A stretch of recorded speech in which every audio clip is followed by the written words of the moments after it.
Hello, welcome to Module 1, Lesson 8 of our CASP Plus course.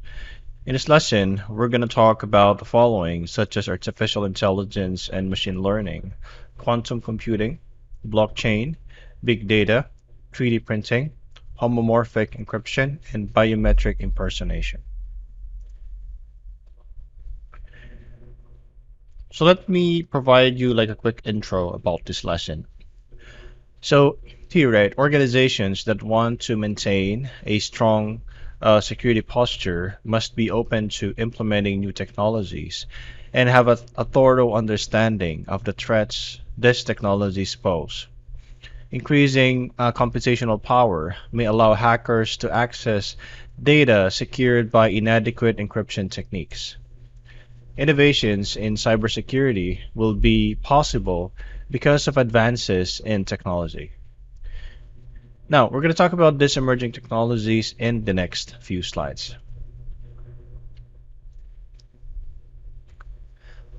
All right, regarding AI and ML, right, machine learning.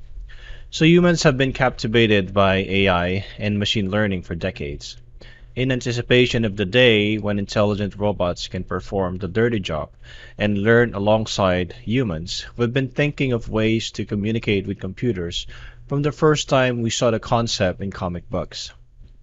Robots are now capable of doing ever increasingly specialized tasks. Intelligent network security, or the intelligent network, is one of the interesting areas where AI and machine learning are paying benefits. To prevent attacks, these networks look for their own vulnerabilities before attackers do.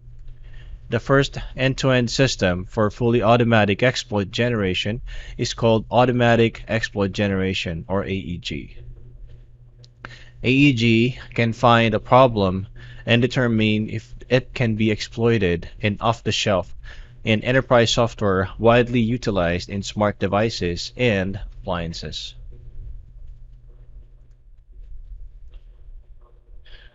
Now let's talk about quantum computing. So in the future, quantum computers will be able to handle complicated problems more quickly than current supercomputers, well, according to its creators. The typical processing power of compute nodes with thousands of CPUs and GPU cores is harnessed by supercomputers. Quantum computing may be able to solve a problem hundreds of times quicker than current computer models. Zeros and ones are processed and generated by a conventional computer, which is a sound approach that may be used to tackle a wide range of computational issues. Now consider the case of a freight firm tasked with delivering items to 10 distinct clients. A total of 10 trucks and 10 routes are available, and each customer has a set payload to be delivered to the location. Optimizing the usage of vehicles, fuel, and routes may have more than 3 million solutions. Quantum computing and effective methods for harnessing this technology pose a significant cybersecurity risk. Currently, Google has a quantum computer, as you see here, with the 50 qubits of processing power. So qubits is described as a quantum bits. A single qubit can represent multiple states. Cryptographic keys currently in use are anticipated to require roughly 20 million qubits to break.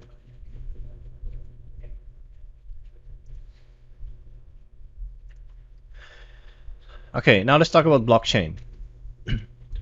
So a public peer-to-peer network underpins a secure digital ledger known as a blockchain. To ensure the integrity and authenticity of data, a blockchain is utilized.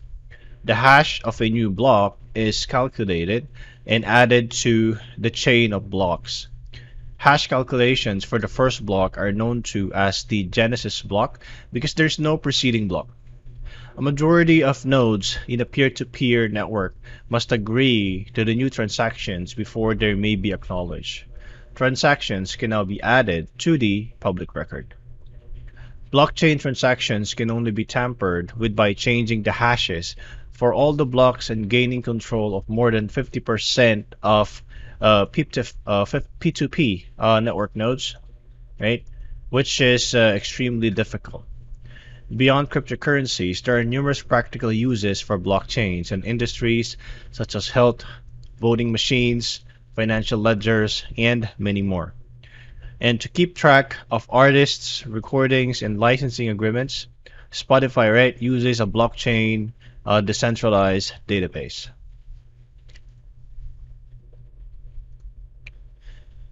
Now let's talk about big data. So big data refers to sets of information that are so large or complicated that they can't be analyzed with traditional data processing software. Now, to help organizations deal with their big data, specialized applications have been made. There may be problems with data analysis, data collection, data search, data sharing, data storage, and data privacy.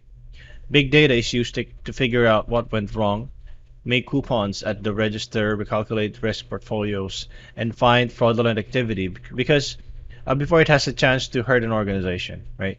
However, it also creates security problems. The first problem is that it is not organized. Traditional data warehouses can handle and store a lot of structured data, but it still needs to be organized. An example is Hadoop, right? Which is usually used for big data, which doesn't need a structure. Hadoop is a free framework and can be used to run applications and store data.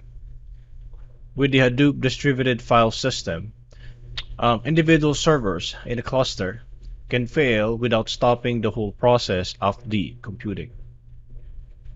This system has no limits on how much data it can store. Okay, that's HDFS or Hadoop distributed file system.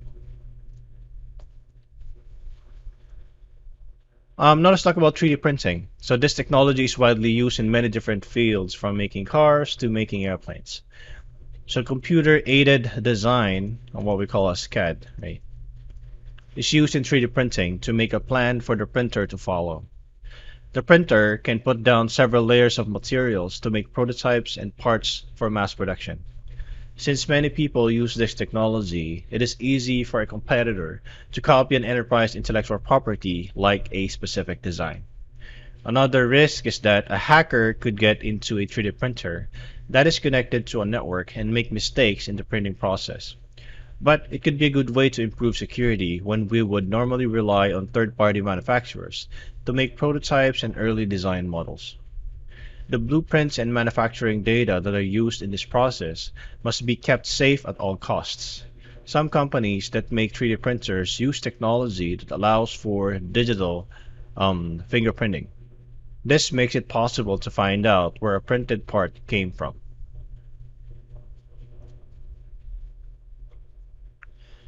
Now let's talk about homomorphic encryption. So this kind of encryption is used to keep data safe while it is being used. When an app or service needs to access sensitive data, homomorphic encryption should be considered. There are three parts here, right? When we speak about homomorphic encryption, and the first one is PIR, right? Private information retrieval. So with this protocol, you can get information from a database without letting the receiver see any private information in the database. Like, for example, a researcher who works for let's say, a medical company has to figure out how well drug trials work. Instead of sending the researcher the whole database of information with any sensitive information encrypted, PIR, right, will run the query against the secured encrypted database and only send back the results that the researcher is allowed to see. Next is SFE, or the Secure Function Evaluation. This protocol makes it possible to run a function on two different inputs without telling anyone what those inputs are. Let's say, for example, that company A, right, wants to do a statistical analysis of how customer buy things. However, company A, B, and C, right, hold the values that will be looked at. Company B and C, however, does not want to give company A, right, or each other sensitive PII or intellectual property. Company A sends the query or function to the two organizations and can get useful statistical information, without accessing any protected data from either party. Okay, that's SFE. And the third one is a PFE, the private function evaluation. So this is also known as multi-party computation, or MPC, which lets multiple parties send data or inputs to a secure enclave where the function or recalculation will be done. In this case, the function will be kept hidden, and the encrypted results will be sent to the people who own the media.